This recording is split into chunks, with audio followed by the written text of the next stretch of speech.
Dahil sa maagap na hot pursuit operation na inilunsad ng kapulisan ng Police Regional Office Cordillera Administrative Region of Bulacan ay matagumpay na naaresto ang dalawang lalaking nagtangkang tumakas, dala ang mga sako ng naglalaman ng pinatuyong dahon ng marijuana na nagkakahalaga ng 17,720,000 pesos. Bakong Benguetang nito lamang ika-4 ng Nobyembre taong kasalukuyan.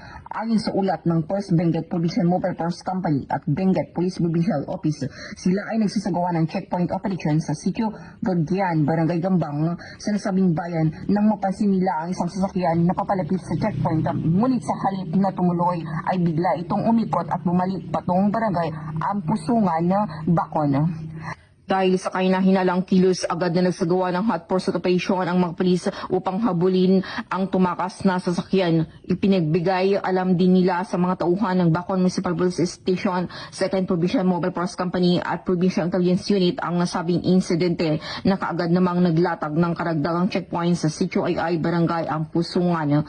Dahil sa mabilis na aksyon ng kapulisan ay agad na natuntun ang naturang sasakyan sa Sitio Mugaw, Barangay Gambang. Mga 3 to 4 kilometers yung tinakbo nung patakas na mga suspect, and then hanggang sila nga po ay nahuli. Kinilala ang mga suspect bilang dalawang lalaki na may edad 25 years old at 24 years old na kapwa residente ng Parañaque City.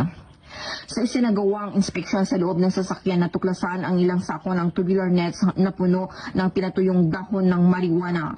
Ang mga nasabing sako ay naglalaman ng mga sumusunod: 127 tubular forms ng dried marijuana leaves na may kabuang timbang na 127 kilograms at may standard drug price na 15,240,000 pesos. Isang plain yellow sack na naglalaman ng 10.27 kilogram ng dried marijuana leaves na may standard drug price na 1,232,400 pesos at isang garbage bag na naglalaman ng 10.4 kilogram ng dried marijuana leaves at stocks na may SDP 1,248,000 pesos.